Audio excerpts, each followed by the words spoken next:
Bonjour à tous. Il a eu 3 vies professionnelles, la préfectorale, la politique avec Nicolas Sarkozy, il a été son ministre de l'Intérieur et de l'Immigration, maintenant il est avocat. Bonjour Claude Guéant. Bonjour Cécile Cornudet. Aujourd'hui nous avons la grosse actualité, c'est le Conseil de défense. Qu'est-ce que vous feriez vous plus compte tenu de la situation internationale? Il faut laisser baisser les réductions d'emplois qui étaient prévues dans la défense ou conserver l'objectif d'économie budgétaire comme nous le demande Bruxelles? Je crois qu'il faut donner à la défense les moyens dont elle a besoin dans le contexte international et intérieur, puisqu'elle est aussi beaucoup sollicitée à l'intérieur. Ça me semble tout à fait indispensable. Les moyens de la défense ont été diminués par la loi de programmation militaire votée pour la période 2014-2019. Il faut les remettre au niveau nécessaire. Pourtant, ils ont été diminués. Secrétaire général, vous étiez monsieur réforme de l'État, économie budgétaire. Oui, mais c'est vrai que nous avons fait une réforme importante de la défense. Des unités ont été supprimées, des effectifs ont été supprimés également. Mais pour nous, on était arrivé à un niveau qui était devenu incompressible. Et j'ajoute que nous avions un souci, c'était d'équilibrer les réductions des effectifs par l'augmentation des équipements.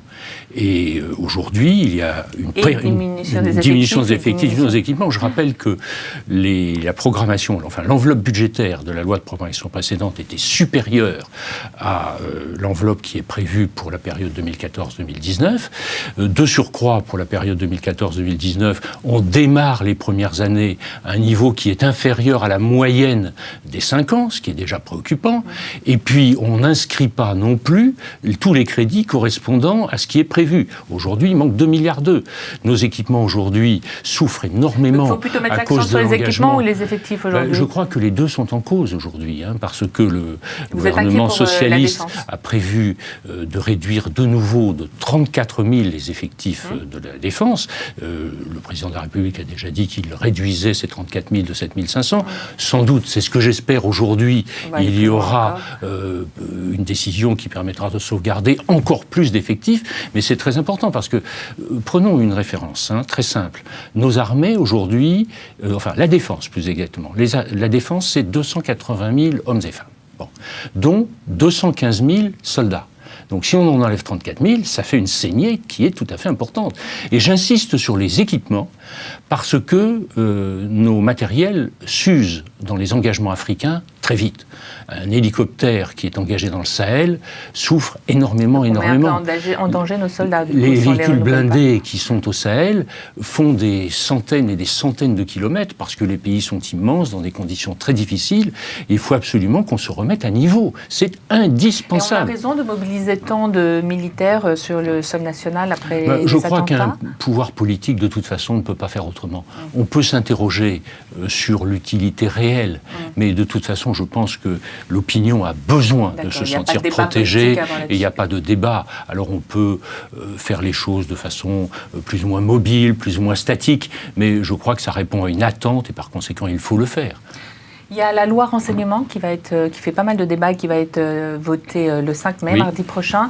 Quelle est votre position à vous? Est-ce que vous êtes sensible au débat sur les libertés individuelles que ça a soulevé? Oui, je suis sensible. Globalement, je suis très favorable à cette loi et je l'attendais comme ancien ministre, ancien directeur général de la police nationale et responsable des affaires de renseignement depuis très longtemps. Sur le principe, elle apporte 3 choses qui sont considérables. La première, c'est qu'elle donne un encadrement juridique aux investigations intrusives, comme on dit, des services de renseignement.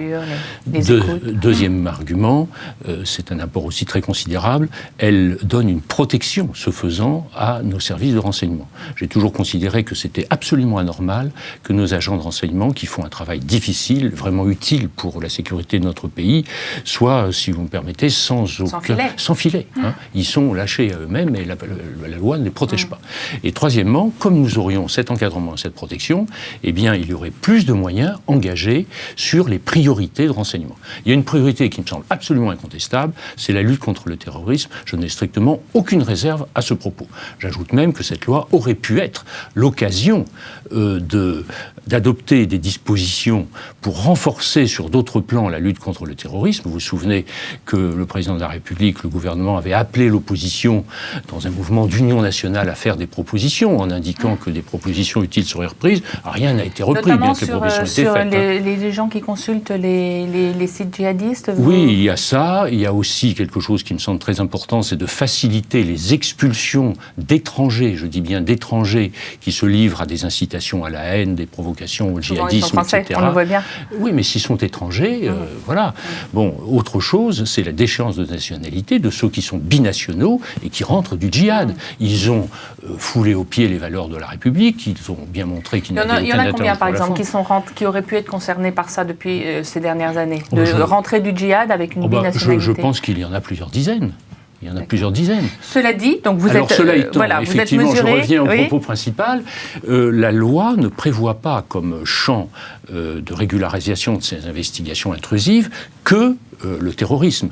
Elle prévoit aussi les atteintes à la forme républicaine de l'État. Elle prévoit les atteintes à la politique étrangère de la France. Je crois que là-dessus, c'est trop flou. Il faut des définitions plus précises. Est-ce que, parlementaire, vous auriez voté cette loi? Je l'aurais amendée. En l'état, je ne l'aurais pas voté. L'UMP va changer de nom, les Républicains, c'est bien? Je trouve ça bien, oui. Vous vous souvenez, Nicolas Sarkozy a eu un mandat, finalement, lorsqu'il a été élu président de l'UMP. Ce mandat, c'était de reconstruire, et ça fait partie de la reconstruction. Dans son mandat, il y avait aussi démocratiser le parti, faire voter les militants. Est-ce qu'il faut faire voter les militants sur le nom de on a un congrès le 30 mai, pourquoi pas, hein. Mais les Républicains, ça permet, de tourner une page, parce que les Français n'ont pas très bien compris la période d'agitation au sein de l'UMP au cours de ces dernières années, afin que Nicolas Sarkozy ne reprenne la présidence. Ensuite, effectivement, ça témoigne d'un élan nouveau, d'un renouveau. Et puis, dans la mesure où on n'a plus un acronyme, mais un nom, ça signifie qu'on exprime des valeurs que l'on veut.